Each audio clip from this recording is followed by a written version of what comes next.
you. So I want to congratulate Janine. I want to congratulate you and Christine and your whole family on this undertaking. And as you know, Pam Bondi is doing an unbelievable job as our real leader in the fight against crime. And Pam heard about this, and Pam said, I'll have to find time for Janine. She doesn't have time to do this, but for Janine she did, and she's going to be doing the swearing in. So Pam, thank you very much for the great job you're doing and for swearing in our friend, Justice Janine. Good, thank you. Come on up.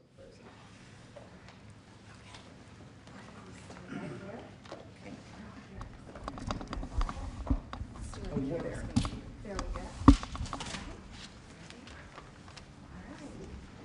I do solemnly swear I, Janine Pirro, do solemnly swear that I will support and defend the Constitution of the United States that I will support and defend the Constitution of the United States against all enemies, foreign and domestic, against all enemies, foreign and domestic, and that I will bear true faith and allegiance to the same, and that I will bear true faith and allegiance to the same, and that I take this obligation freely, and that I take this obligation freely without any mental reservation without any mental reservation or purpose of evasion, or purpose of evasion, and that I will well and faithfully and that I will well and faithfully discharge the duties of the office upon which I am about to enter. Upon which I am about to enter. So help me God. So help me God. Congratulations. Thank you.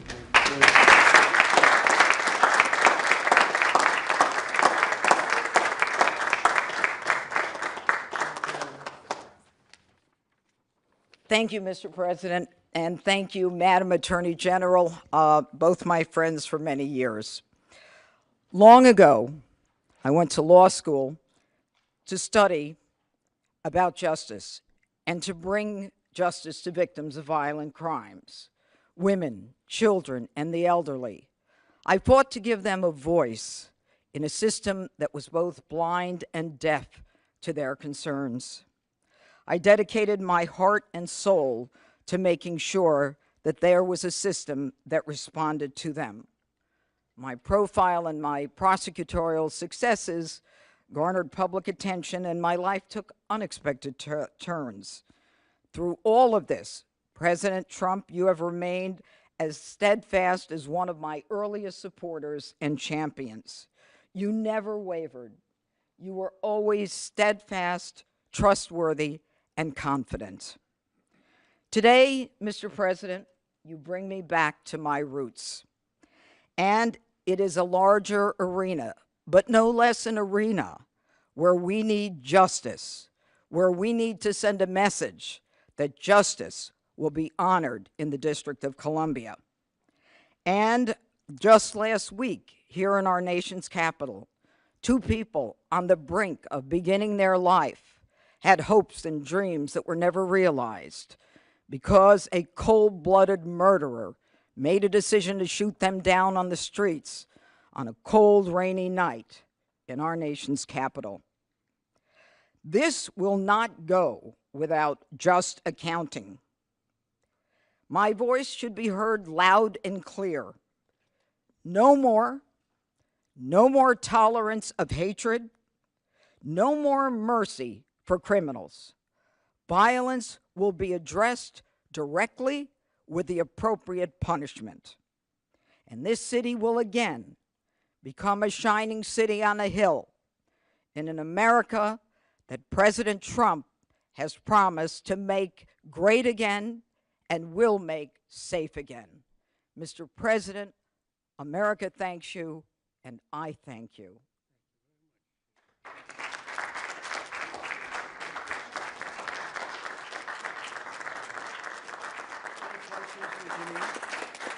Any questions? Oh boy. You just want to talk to him, I get it. She's going to be fantastic. Thank you very much. Thank you. Really, Thank you. there's no question, because there's no doubt. We have no doubt you're going to be fantastic. Thank you, Mr. President. Mr. President, on Russia. Mr. President, on Russia. Mr. President. On Russia, Mr. President. Please. do you believe the Russians are being disrespectful when they say that your criticisms of Putin are simply an emotional response? And do you still believe that Putin actually wants to end the war? I can't tell you that, but I'll let you know in about 2 weeks. Within 2 weeks, we're going to find out very soon.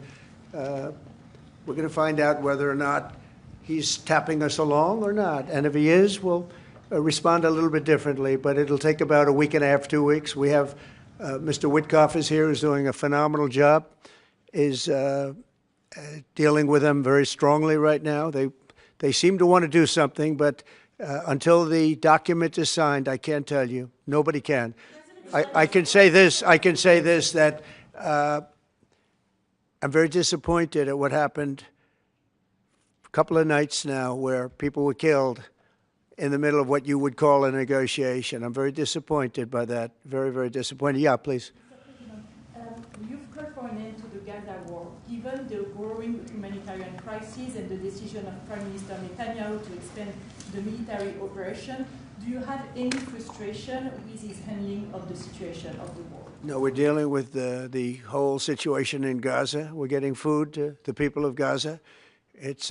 It's been a very nasty situation, very nasty fight. October 7th was a very nasty day, the worst that I think I've ever seen. It was a horrible day, and people aren't going to forget that either. So we'll see how that all works out. And Steve, would you want to say a couple of words about Gaza because you just have some information? Steve Witkoff, do you want to come up for a second? You might give them a little bit of information as to what's happening with Gaza and also Israel. We're having some very good talks with Iran. We'll find out whether that means anything, but we're having good talks. Congratulations.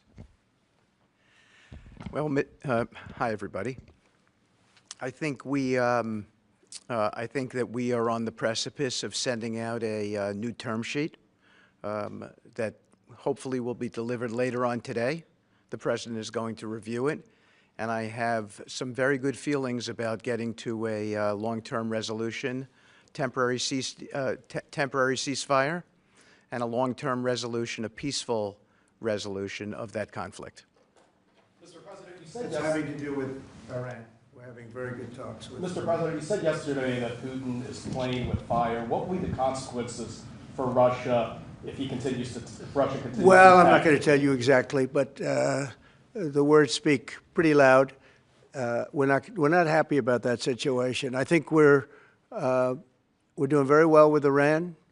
I think we're doing very well with Gaza, but we are doing very well with Iran, and I think we're going to see something very sensible, because there are only two outcomes. You know what the two outcomes is: a smart outcome and there's a violent outcome, and I don't think anybody wants to see the second. But I think we've made a lot of progress, and we'll see. You know, they still have to agree to the final stages of a document, but I think you could be very well surprised what happens there, and it'd be a great thing for them. They could have a great country into the future. Yeah. Mr. President, Elon Musk in a television interview criticized the one big, beautiful bill, saying he was disappointed it didn't cut enough, essentially, that it undercut the DOGE efforts. What's your reaction to that? Well, the reaction's a lot of things. Number one, we have to get a lot of votes. We can't be cutting. We need to get a lot of support, and we have a lot of support. We had to get it through the House. The House was. We have no Democrats. If it's up to the Democrats, they'll take the 65% increase. If that doesn't get approved, this country is going to have a 65% increase in taxes and lots of other problems, big problems, almost bigger than that. But we'll have a 65% increase as opposed to the largest tax cut in the history of our country. We will be negotiating that bill, and I'm not happy about certain aspects of it, but I'm thrilled by other aspects of it. That's the way they go. It's very big. It's the big, beautiful bill, but the beautiful is because of all of the things we have. The biggest thing being, I would say, the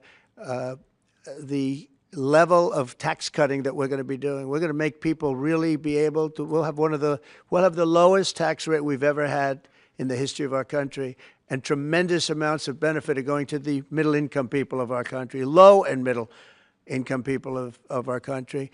So we're going to see what happens, because the Senate, as you know, is negotiating with us, and they have to then go back to the House, and it's got a way to go. But I have to say, Speaker Johnson, And Thune has done an incredible job. John Thune has done a fantastic, leader Thune, a fantastic job, and they're working together with me and others. And I think we have an amazing, if we pull this off, remember, we have 0 Democrat votes because they're bad people. There's something wrong with them. You know, they'll let people pour into our country. Single biggest problem is we had 21 million people pour into our country, probably higher than that. And they're people that weren't supposed to be here. And many of those people are bad. Murderers, drug dealers, the mentally insane. They were closing mental institutions all over the world, not South America, all over the world. They're coming into our country, and we're getting them out. And we're having a hard time because some judges aren't making it very easy for us, and it's tough enough. They approved that. They allowed that to happen to our country. We don't have one Democrat vote.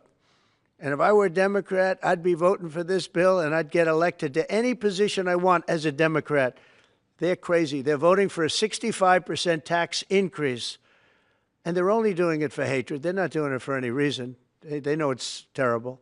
Terrible politics, in my opinion. But so we have no Democrat votes. That means we have to get almost all Republican votes.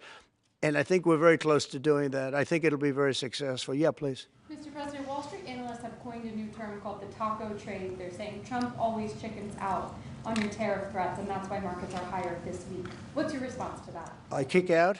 Chicken out. Oh, isn't that nice? Chicken out. I've never heard that. You mean because I reduced China from 145% that I set down to 100 and then down to another number? And I said you have to open up your whole country. And because I gave the European Union a 50% tax tariff, and they called up and they said, please, let's meet right now. Please, let's meet right now.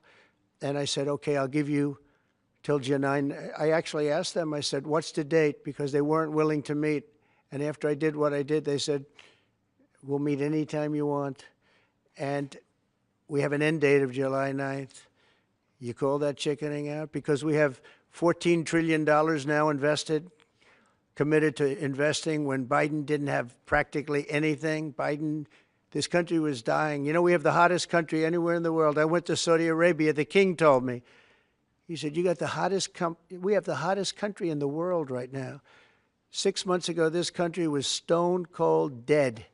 We had a dead country. We had a country people didn't think it was going to survive, and you ask a nasty question like that. It's called negotiation. You set a number. And if you go down, you know, if I set a number at a ridiculous high number and I go down a little bit, you know, a little bit, they want me to hold that number, 145% tariff. Even I said, man, that really got up. You know how it got? Because of fentanyl and many other things, and you added it up. I said, where are we now? We're at 145%. I said, whoa, that's high. That's high. They were doing no business whatsoever, and they were having a lot of problems. We were very nice to China. I don't know if they're going to be nice to us, but we were very nice to China. And in many ways, I think we really helped China tremendously because, you know, they were having great difficulty because we were basically going cold turkey with China. We were doing no business because of the tariff, because it was so high. But I knew that. But don't ever say what you said. That's a nasty question. Go ahead. Mr. President, To me, that's the nastiest question. Mr. President, Wait a minute. Wait. Go ahead, please.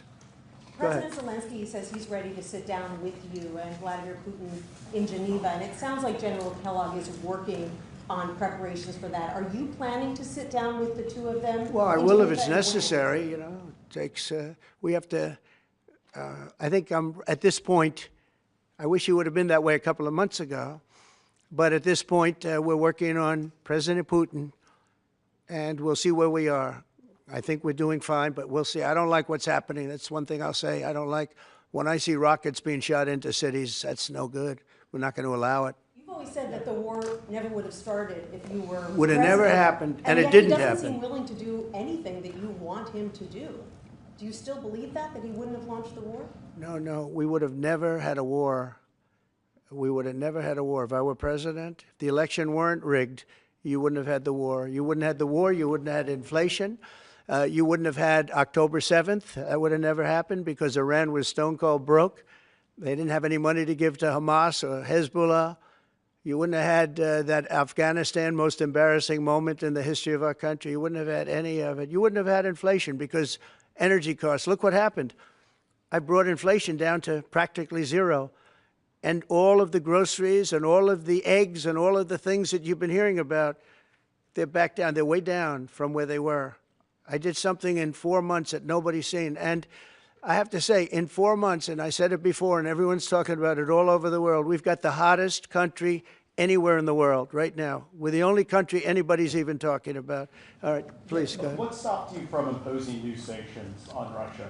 Only the fact that if I think I'm close to getting a deal, I don't want to screw it up by doing that.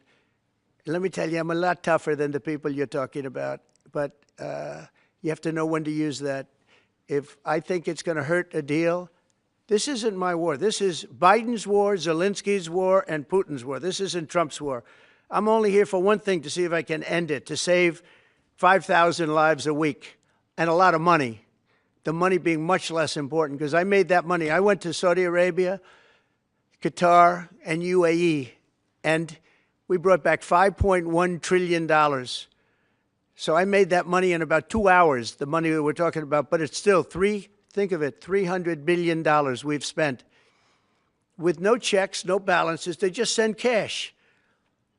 You can imagine what's happened to that money.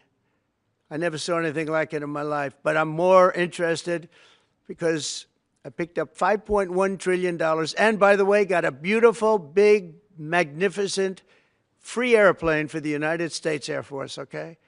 Very proud of that, too. They tried to say, oh, it's Trump's airplane. Oh, yeah, sure. It's too big. Frankly, it's too big, much too big. When can we expect that to be the Air Force One? Well, it's here already. Yeah. It's in the country. It's being refitted for military standard. How much will it cost to refit it? Oh, I don't know. Whatever it is, a hell of a lot less than building a new one. We're waiting too long from Boeing. Boeing has got to get its act together. Yeah. Sir, on Nippon Steel, this arrangement that was just announced in the Golden Share, is that an arrangement you would consider for TikTok as well? Nothing to do with TikTok. Totally different kind of a deal. We'll have to get, to do it properly, we'll probably have to get China's approval. China's never easy. China's never easy. But I think we'll be able to save TikTok. I'd like to save TikTok. I mean, TikTok was very good to me. I won the young people by 37%. No Republicans ever won, and I won by 37%. And Charlie Kirk will tell you TikTok helped, but Charlie Kirk helped also. Oh, he just happens to be here. Look at him. He loves that we mentioned that name, right, Charlie? He's done great, and I appreciate all the help. But with young people, we won by 37%, Charlie, and you helped. But TikTok was amazing. And he was the first one. He said, get on TikTok. So I have a little bit of a warm spot. I know I shouldn't. They'll say, quid pro quo, put him in jail for the rest of his life, quid pro quo. No, TikTok was very good to me. I won young people. I don't know if it was because of TikTok, but it was something happened. No Republican has ever won they call them young people. Young people, you can define it a lot of different ways, but I won every age group in young people. And it never happened, and won by 37%. That's a lot. Yeah. Back on Iran, did you warn Prime Minister Netanyahu against taking some sort of actions that could disrupt the talks there in a phone call last week? Well, I'd like to be honest. Yes, I did. Next question, please. Just last on sanctions. I did, yeah. If Senate Republicans want to push It's not a warning. I said I don't think it's appropriate. What exactly did you tell him? Did you I just said I don't think it's appropriate. We're having very good discussions with him, and I said I don't think it's appropriate right now.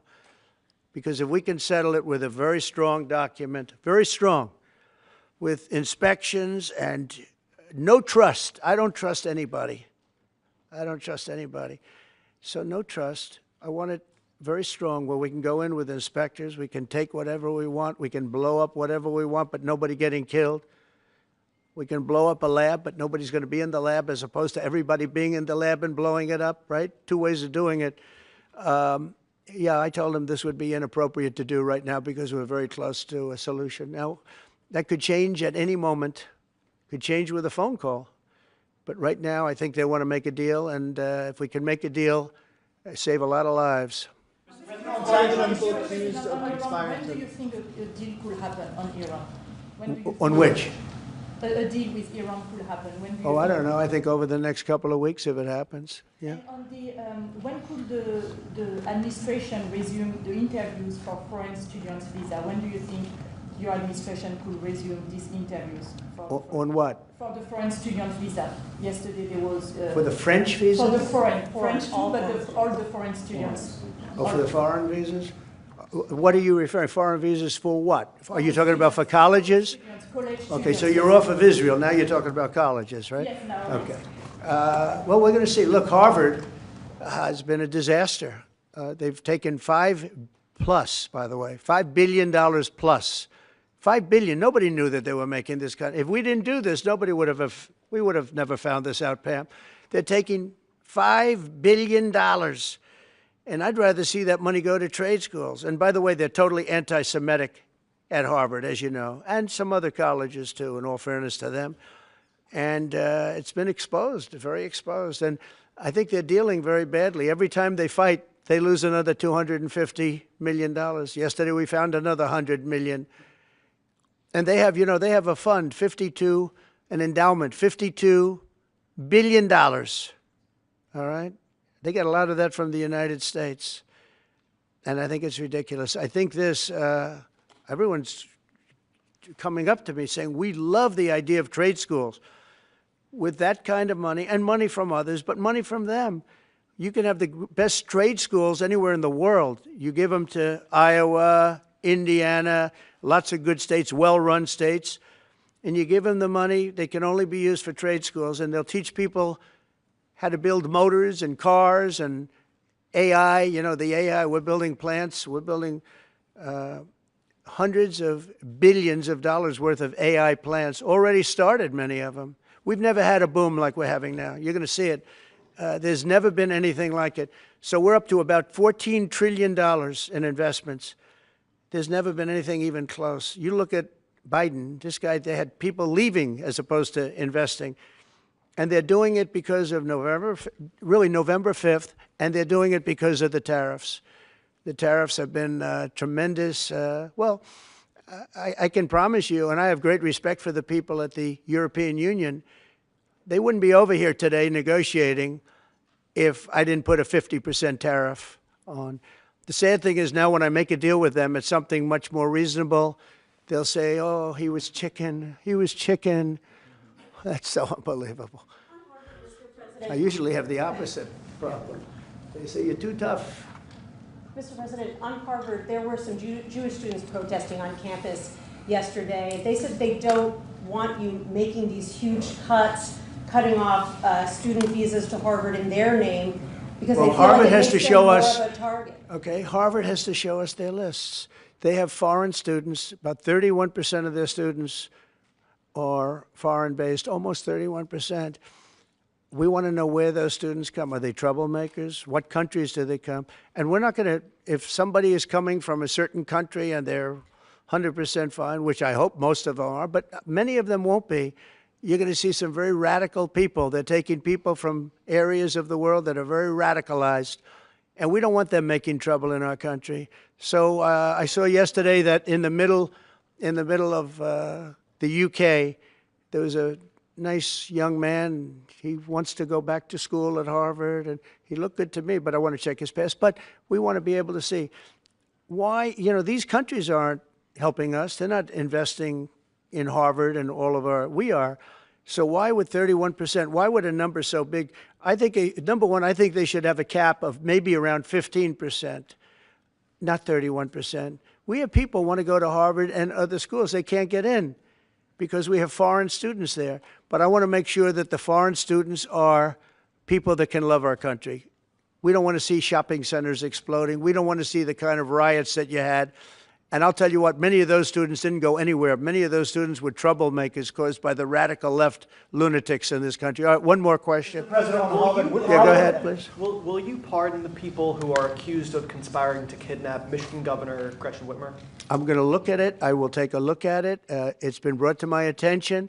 I did watch the trial. It looked to me like somewhat of a railroad job. I'll be honest with you. It looked to me like some people said some stupid things. They were drinking, and I think they said stupid things But I'll take a look at that, and a lot of people are asking me that question from both sides, actually. A lot of people think they got railroaded. A lot of people think they got railroaded, and probably some people don't. One more. Go ahead. Yeah. How will the confrontation with Harvard end? You will see. I don't know. I don't know. Harvard's got to behave themselves. Harvard is treating our country with great disrespect, and all they're doing is getting in deeper and deeper and deeper. They've got to behave themselves. You know, I'm looking out for the country and for Harvard. I want Harvard to do well. I want Harvard to be great again, probably, because how could it be great? How could it be great when you have Harvard announced 2 weeks ago that they are going to teach remedial mathematics, remedial, meaning they're going to teach low-grade mathematics, like 2 + 2 is 4. How did these people get into Harvard if they can't do basic mathematics? How did they do it? I mean, people with 1,600 in their boards don't get in, and they're letting people in, and they're bragging about how they're teaching them basic mathematics. Where did these people come from? So we have to look at the list, and Harvard has to understand the last thing I want to do is hurt them. They're hurting themselves. They're fighting. You know, Columbia has been really, they were very, very bad what they've done. They're very anti-Semitic and lots of other things. But they're working with us on finding a solution. And, you know, they're taking off that hot seat. But Harvard wants to fight. They want to show how smart they are. And they're getting their ass kicked. Thank you very much, everybody. Thank you, guys. Thank you, guys. Headed right back out this door. Thanks, guys. You're so great. You are so great. Thank you. Thank you. Good luck, everybody. Yeah, sure. Thanks, guys. Thanks, guys. Keep going.